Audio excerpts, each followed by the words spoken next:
नमः सिद्धेभ्यः। ओम नमः सिद्धेभ्यः। ओम नमः सिद्धेभ्यः।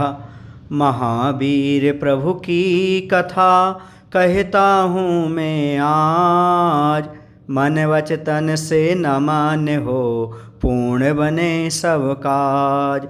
विद्यासागर हैं ममे गुरु, नमन करूं सिर नाय। पाप ताप सब वे हरें, कर्म सभी नस जाएं, कर्म सभी नस जाएं। बोले महावीर भगवान की जय। आचार्य सकल कीर्ति महाराज की जय। आचार्य गुरु विद्यासागर जी महाराज की जय। पिछली कथा में हम यह देख कर के आए हैं कि वह जो मरीचि का जीव था, अज्ञान तप के प्रभाव से वह ब्रह्म नाम के 5वें स्वर्ग में देव हुआ था। वहाँ उसे 10 सागर की आयु मिली थी।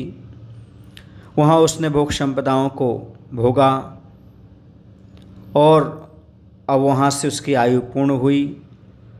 स्वर्ग से च्युत होकर के वह उसी अयोध्या नगरी में ही एक कपिल नाम के ब्राह्मण के यहाँ, जिसकी स्त्री का नाम था काली, उसके यहाँ मरीचि नाम का वह जो जीव था, वह स्वर्ग से चय करके उन दोनों के घर में जटिल नाम का पुत्र उत्पन्न हुआ। ये पूर्व के संस्कारों के बस से ही वही मिथ्या मार्ग सूझा। देखो बंधु, ये पूर्व के संस्कार हुआ करते हैं, इसलिए कहते हैं कि अपने जीवन में कई मिथ्यात्व के संस्कार मत डालो, कभी कुसंगति मत करो, क्योंकि ये संस्कार भव भव तक चलते हैं। यदि आप सत्संगति करते हैं और सच्चे देव शास्त्र गुरु की आराधना करते तो ये संस्कार भी भव भव तक जाते हैं, और यदि आप मिथ्यात्व में पड़ जाते तो ये संस्कार भी भव भव तक जाते हैं और भव भव तक रुलाते हैं। इसलिए ऐसे मिथ्या संस्कारों से हमेशा बचना चाहिए। वह सन्यासी होकर उसी कल्पित मिथ्या मार्ग का प्रचार करने लगा। उसे मूर्खजन नमस्कार भी करते थे, क्योंकि जो मिथ्या वाले होते हैं, क्योंकि समान विश्नेषी मैत्री, जो समान शील विचार वाले होते हैं, वो एक दूसरे को मित्र बन जाते हैं और उनके अनुयायी ही बन जाते हैं। अब यहाँ पर पुनः आयु का उसका क्षय हुआ और मिथ्या तप करता हुआ काय क्लेश तप के प्रभाव से वह सौधर्म नामक पहले स्वर्ग का देव हो गया। उसे वहाँ पर 2 सागर की आयु प्राप्त हुई और थोड़ी सी विभूति भी उसे मिली। यहाँ पर आश्चर्य की बात तो यह है, जब मिथ्यादृष्टि पुरुषों का निकृष्ट तप भी निष्फल नहीं होता, सोचो विचार करो, तब सुतप की तो बात ही अलग है।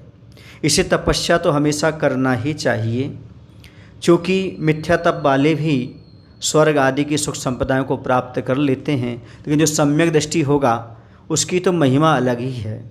उस जीव के लिए तो हमेशा अच्छे अच्छे सुख भी मिलेंगे, स्वर्ग संपदा भी मिलेगी और आगे ऐसे साधन मिलेंगे ताकि वह मोक्ष मार्ग पर आगे बढ़ सकेगा। इसी तपस्या के बारे में कभी हमें पीछे नहीं हटना चाहिए। जब मिथ्या तप तपने वाला भी स्वर्ग आदि के सुख प्राप्त कर सकता है, तो जो सम्यक तप की तपस्या करेगा, सम्यक तप का आरोपण करेगा या उसका आतापन करेगा, उसको अपने जीवन में धारण करेगा, वह तो स्वर्ग सुख ही प्राप्त नहीं करेगा, बल्कि आगे चल करके वह ऐसी मनुष्य पर्याय को प्राप्त करेगा जिसमें साक्षात केवल ज्ञानी होंगे, जहाँ पर रिद्धिधारी मुनिराज होंगे, वहाँ पर जाएगा और अपने कल्याण के भाव बना करके वह अपना कल्याण कर सकता है। इसलिए बंधो, यथाशक्ति तप और त्याग अपने जीवन में अवश्य अपनाना चाहिए। यह कथा हमारे लिए शिक्षा देती है कि जो जीव अहंकारवश मिथ्या मार्ग में चला जाता है, तो भी यदि वह तपस्या अच्छी ढंग से करता है तो भी वह स्वर्ग के सुख प्राप्त कर लेता है। और जो व्यक्ति सम्यक मार्ग में रहेगा, भले उससे थोड़ी सी चूक हो जाए, गलती हो जाए, लेकिन तपस्या करता है तो वह भी स्वर्ग आदि के सुख को प्राप्त कर सकता है।